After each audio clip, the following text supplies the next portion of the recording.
Claire Bennett had never liked parties, especially ones thrown in her honor. So when the staff at Willowside High insisted on hosting a retirement celebration for her, she caved only out of exhaustion.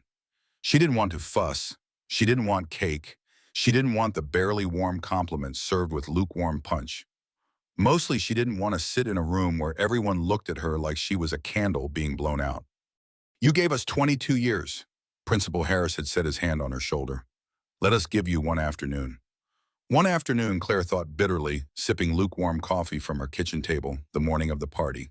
"That's all I'm getting in return for 2 decades and 1,000 parent emails." She stared out the window of her modest home, the one she used to share with Daniel before the word widow became part of her identity. The word still felt like a stranger in her mouth. Even after 4 years, Daniel would have made her go.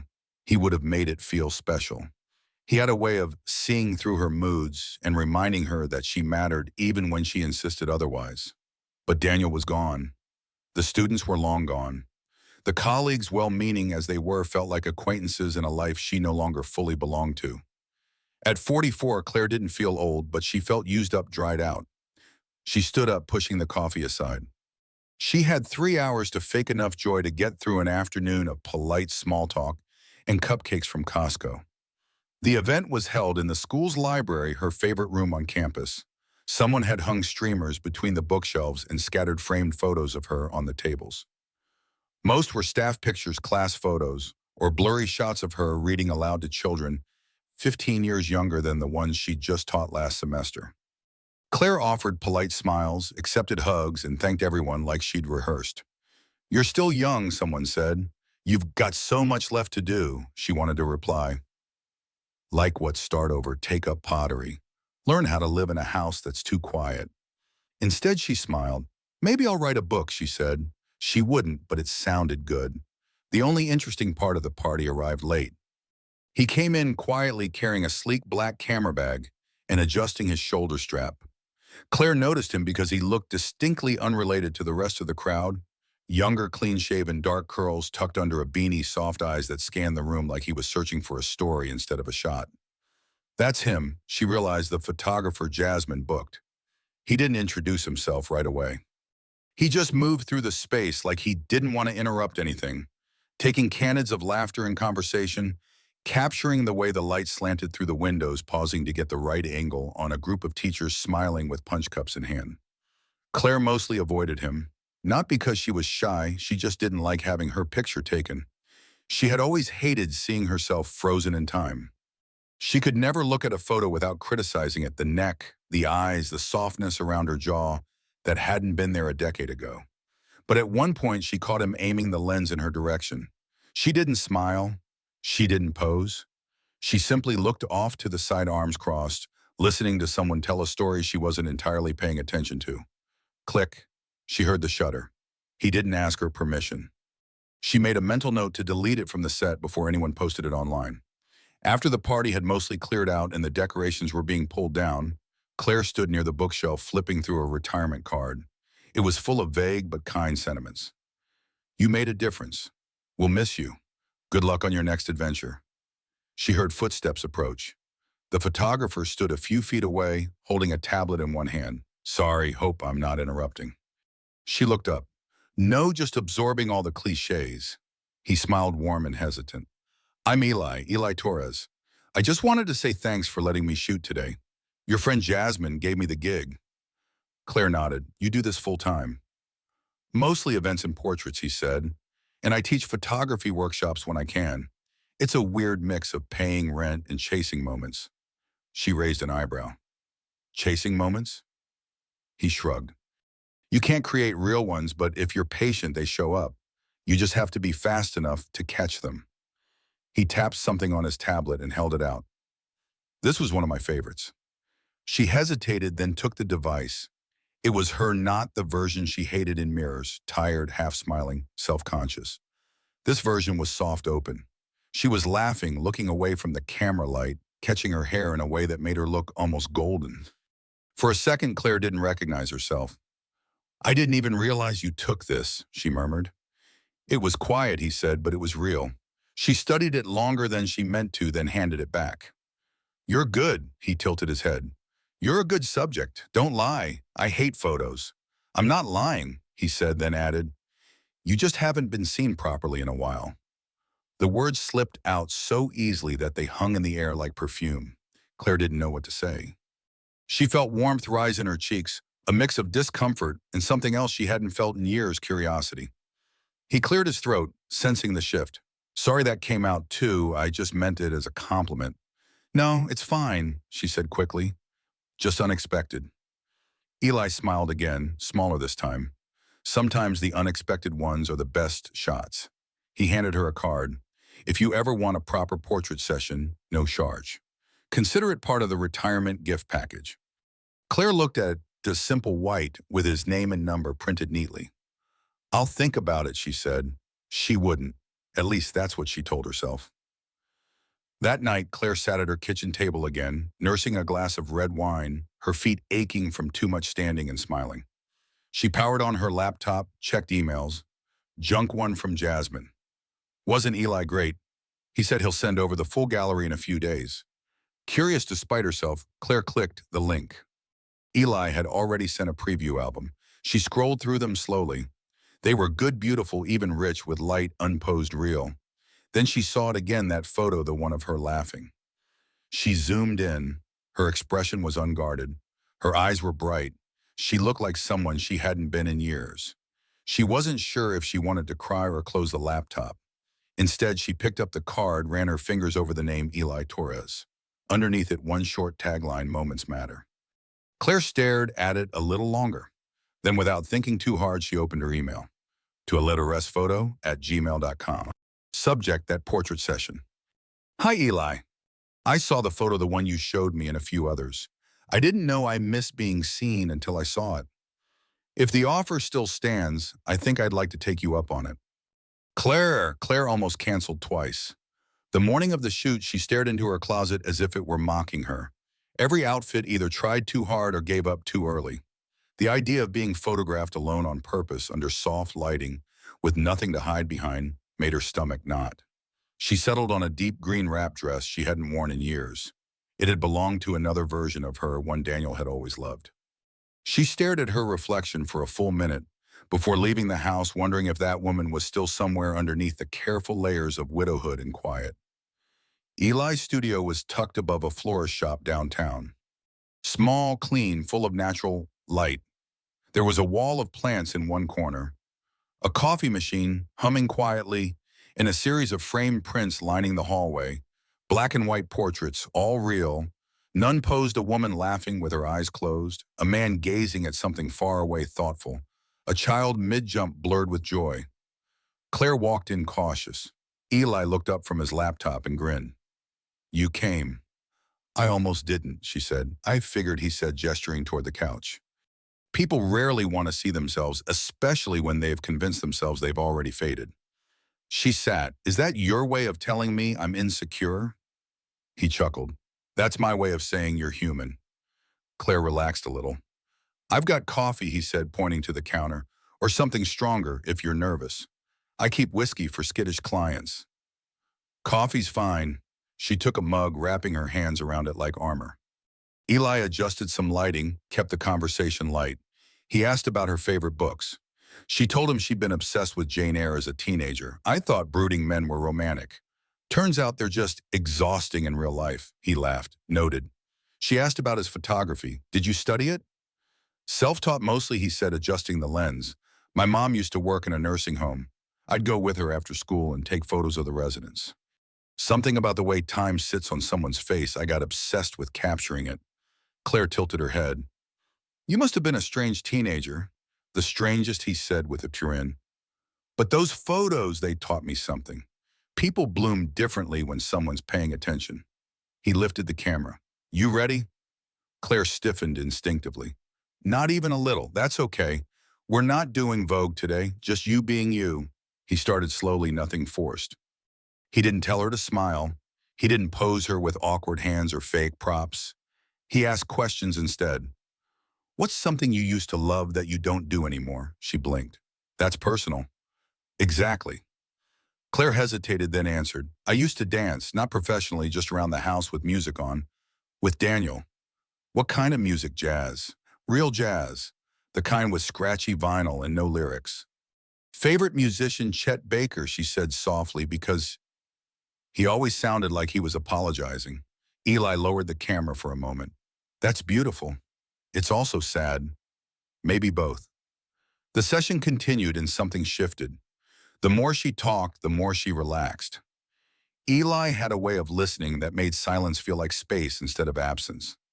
He captured the little movements, the tilt of her head, the press of her fingers to her temple, when she laughed, the faraway look, when she remembered something.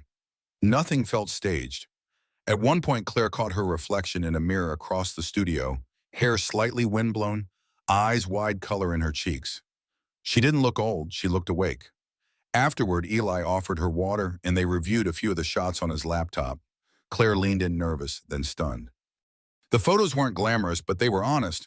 There was one of her smiling mid-sentence, another of her with her eyes closed, face turned just enough to catch the light when where she wasn't smiling at all, just looking thoughtful. Real. This one, she said quietly, pointing. I don't think I've looked like this since before. Eli looked over. Since Daniel. She nodded. I think you never stopped looking like that, he said. You just stopped seeing it. Claire swallowed the lump in her throat.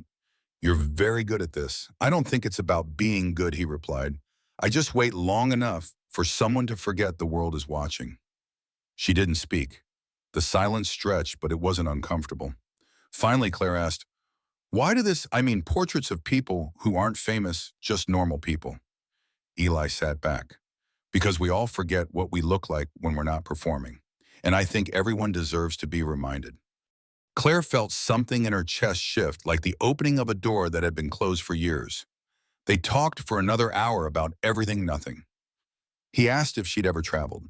She admitted she hadn't been farther than the East Coast since college. You should go somewhere, he said. Somewhere new, somewhere warm. I'm not that spontaneous, she replied. You could be. She laughed. You're young. You still believe people can change. I think people forget who they are. That's different. She stared at him. You sound like a therapist. Nope, he said. Just a guy with a camera and too much empathy. As she was leaving, he handed her a small envelope. What's this, a few prints? The ones you reacted to. I thought you might want to keep them close. Claire opened it in her car parked just down the street. Inside were 4 5x7 photographs, unretouched, natural, beautiful. In the back of one, written in small handwriting, still becoming. She pressed her fingers to the card, then closed her eyes. For the first time in a long time, Claire didn't feel like she was disappearing. She felt seen. The photos sat on Claire's nightstand for a week. Every morning she'd glance at them. Every night she'd run her fingertips across the matte edges, careful like they might fade if she looked too long. Still becoming, the note read on the back of the third print. Still becoming. At 44, after widowhood, after retirement, after all the noise had settled and the quiet had set in, she wasn't sure what unsettled her more, that the photos made her feel seen, or that they made her feel seen by him. 527, kind attentive, full of the sort of hope she hadn't carried in years. And he looked at her like she wasn't just someone on the other side of a camera. She saw him again 3 days later, by accident. At least that's what she told herself. She had wandered into a small gallery downtown, drawn by a sign that said, One Night Photography, Pop-Up, The Human Lens. Claire didn't know he'd be there. Not really, but she knew the odds. She told herself she was curious about the exhibit about portraits of ordinary people, as the flyer had promised. But when she stepped inside and saw his name printed on the wall, Eli Torres, her heart hiccuped in her chest. He stood by a cluster of prints, chatting with an older couple, laughing easily. Claire didn't move right away. She stayed by the entrance, pretending to study the photos on the wall, while her eyes pulled toward him like a magnet. He wore dark jeans, a black shirt with the sleeves pushed up, and a loosely wrapped scarf that made him look like he belonged in Paris. She took one careful breath, then another, and then, as if sensing her, he turned. Their eyes met. His smile was instant. Claire, he said, crossing the space toward her like the rest of the gallery didn't exist. You came. I didn't know this was yours, she lied gently. He didn't call her on it. Instead, he nodded toward the photos. Want a tour? She followed. The prints were quiet and stunning. Elderly couples holding hands on porches. A teenage girl staring down the camera. Unflinching, a middle-aged man mid-laugh, caught in the unguarded space between self-consciousness and joy. None of these people are models, she asked. He shook his head. They're people I know or meet randomly. I ask if I can spend time with them, take their photo.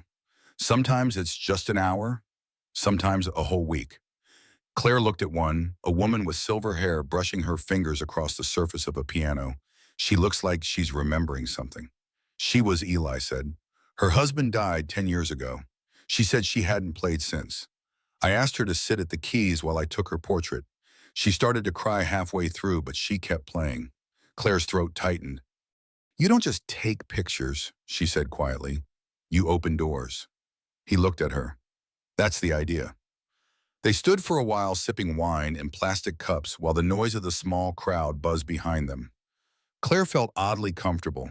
She didn't feel like the oldest woman in the room. She felt like herself loosened, almost light. Can I ask you something, Eli said after a pause.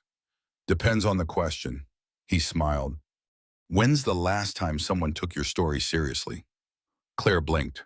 What do you mean? I mean, not just listened politely, not just nodded, but really wanted to know who you are. Not who you were when you were married, not who you were when you were a teacher. Just Claire.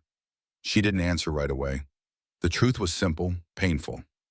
I don't know if anyone's ever asked, she said finally. Eli's gaze didn't shift. Then I'm asking. Claire swallowed. Why? He shrugged, but there was a quiet intensity beneath it. Because you say you're not interesting, but I can't stop looking. Her breath caught. He said it like a fact, not a line, not flirtation, just truth. And the way he looked at her, not as someone older, not as someone broken, but as someone becoming it, made her feel 20 again and ageless all at once. After the show, they walked out together. The air was cool and velvet soft, the city lights flickering against wet pavement. She didn't offer to go anywhere. Neither did he. But they both lingered. Want to see something, Eli asked, stopping near his car. Is this where you show me a second exhibit in your trunk, she teased. He grinned. Better. He opened the passenger door, pulled out a vintage film camera. Come with me. They walked 2 blocks down to a quiet alley strung with overhead lights. At the far end was a weathered wall covered in ivy and old mural faded underneath. I love this spot, he said, lifting the camera. You can sit on the ledge if you want. Claire hesitated, then did. The city sounds faded. The moment softened. Eli crouched a few feet away, adjusting the focus. Don't smile, he said gently. Just breathe. She did. Click. He lowered the camera, met her gaze. You look like someone with stories. I have them. Then tell them one at a time or all at once. She tilted her head. To who he held her gaze. To someone who will listen. Later, when they hugged goodbye, longer than a typical goodbye, warmer than polite, Claire drove home with her fingers tingling. In the quiet of her house, she changed into pajamas, poured a small glass of wine, and sat on the edge of her bed. The photos still waited on her nightstand, and suddenly they didn't feel like the end of something. They felt like a beginning. Claire hadn't realized how quiet her life had become until someone started filling it again. It wasn't that Eli was loud. He wasn't. It was the texture of him. A text at noon on a rainy Wednesday. Found an old photo booth near the boardwalk. Want to be impulsive? A voice memo on Friday night. You ever try Ethiopian food? If not, prepared to ruin all future meals. Saturday evenings, even when they didn't see each other, he was present, not in an invasive way, just steady, intentional. Claire, once the queen of structured solitude, began checking her phone like a teenager. And when she wasn't hearing from him, she missed it. Missed him. Their next official shoot wasn't for anything in particular. I just want to show you something, Eli said on the phone. A kind of place that deserves you. She didn't ask what that meant. She just said yes. He picked her up in the late afternoon, his car smelling faintly of lavender and old coffee. He had a playlist cued, a soft blend of acoustic guitar and jazz trumpet that made her chest ache in all the best ways. They drove for nearly an hour away from the city, through winding back roads that turned golden in the late sun. Where are we going? Claire asked, legs curled up under her in the seat. You'll see. When they arrived, she blinked. A crumbling greenhouse, long abandoned, framed in ivy and rust. The glass was fogged and broken in places, but inside sunlight filtered through like liquid gold. "It's like a secret," she whispered. "Exactly," Eli said. "Secrets deserve witnesses." He helped her climb through the doorway. Inside, it smelled like damp earth and forgotten stories. Eli set up his camera but didn't rush. They wandered first. Claire trailed her fingers along the edges of a rusted potting table. "I used to garden," she said softly. "Daniel and I had this tiny patch of soil behind our first apartment. We planted tomatoes. We were terrible at it." Eli listened. She pointed to a hanging fern that had somehow survived. "I like that. This place still breathes." "You do too," he said, raising the camera, even when you think you don't. She met his eyes and let him take the photo. This session was different, less posed, more raw. She didn't try to look elegant or composed. She let her hair fall loose. She didn't hide the lines by her eyes. She laughed loudly, at one point, and covered her mouth. And Eli caught that moment mid-laughter. "I wish you could see what I see," he said, scrolling through the images. Claire leaned in. "Show me then." He did. And she did see it, not the version of herself she used to be, not the version she had grieved for, but this Claire, this woman here and now alive. As the sun began to sink, they sat side by side on an overturned bench, sharing a thermos of strong coffee Eli had brought. "You know," she said, "I didn't want a retirement party." "I guess that," he said. "I thought it would make things worse, force me to say goodbye to a life I already lost." "But," she trailed off, but he prompted gently. She turned to him. "But you showing up, it made it feel like maybe something new could begin, like the world wasn't done with me yet." Eli was quiet for a long moment. "Then I hope you know I never saw you as someone at the end of a story." Claire smiled, eyes soft. "You see people like nobody else. I just pay attention," he said. "The world's too noisy, but when you really look at someone, listen, you find all these layers they forgot they had." He paused. "And you, Claire, you have so many layers." Her chest tightened again, this time with something warm, not grief, hope. When he dropped her off, he didn't rush the goodbye. They stood by the car, stars beginning to flicker overhead. "Thank you," she said. "For what? For seeing me when I didn't ask to be seen." He nodded. "It's not something you ask for. It's something you deserve." There was a silence between them that felt like electricity, not loud but alive. Claire looked at him. "If you kiss me right now, I'm not sure what happens next." Eli didn't move closer, but his voice dropped quiet and sure. "Then I won't," he said. "Not yet." She breathed out, both relieved and disappointed. "But I'm not going anywhere," he added. "You should know that." She smiled. "I believe you." Inside her house, long after the door closed and the lights dimmed, Claire stood at the mirror and stared at herself, not to check for flaws, not to hide, just to see. And what she saw now was a woman still worth watching. Claire stood in front of her closet holding the same navy dress she'd worn to Daniel's memorial service years ago. She let it fall back onto the hanger. Tonight wasn't about grief. It was something else entirely, not a new beginning, exactly, but a moment that felt like a door opening. And this time she was ready to walk through it. The exhibition was being held in a renovated warehouse near the waterfront, Eli's biggest show yet. Dozens of his portraits were being displayed, including several that had never been shown before. When she stepped inside, the soft hum of low music and murmuring voices wrapped around her. The air smelled faintly of fresh paint and lavender. Claire had almost turned down the invitation, but the envelope had come handwritten with her name inside a single card. "Come see yourself the way I do." Her heels echoed gently on the polished concrete floor as she moved from one photo to the next. She recognized some of the faces now. The piano woman, the laughing man, a girl mid-spin in a laundromat. Each portrait felt alive, personal. And then she saw herself.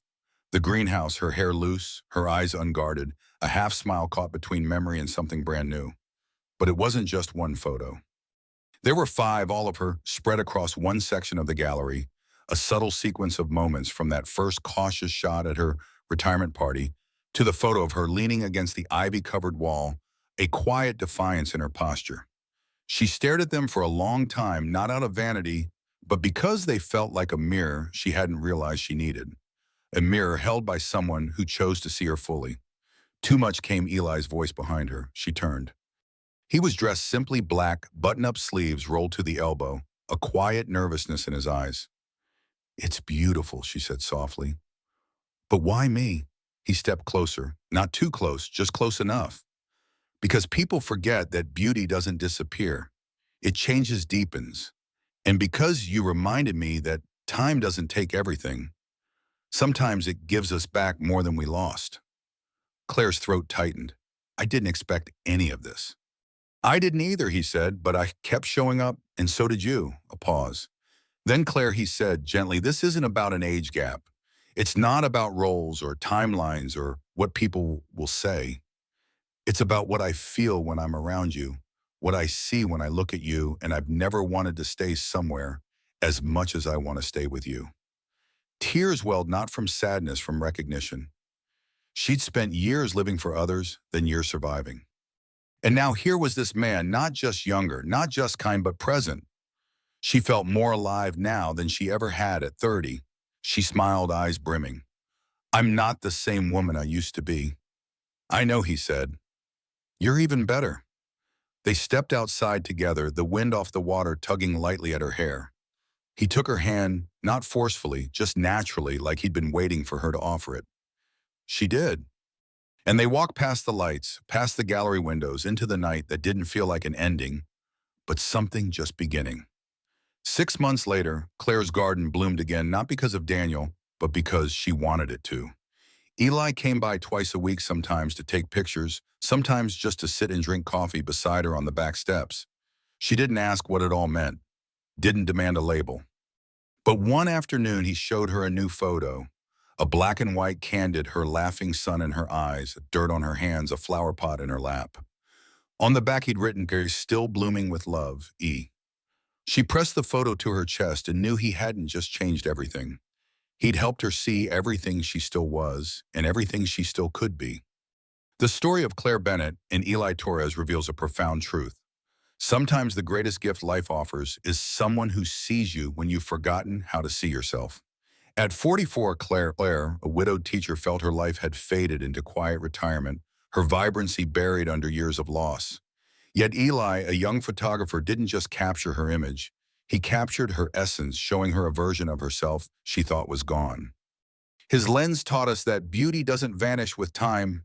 It deepens, waiting for someone to notice. Claire's journey reminds us that we often hide from our own potential, convinced we're past our prime. But Eli's gentle persistence, his photos, his questions, his presence prove that connection can rekindle hope at any age. This story urges us to embrace those who see our layers, who remind us we're still becoming. It's a call to look at ourselves with kindness and to cherish the people who hold up mirrors to our resilience. Love in all its forms isn't bound by time or loss. It's found in the courage to let someone in. Have you ever been seen in a way that changed you? Share your story in the comments. We're here to celebrate every moment of rediscovery. If this story moved you, subscribe to our channel for more tales of hope and transformation. Join our community and let's keep inspiring each other to bloom.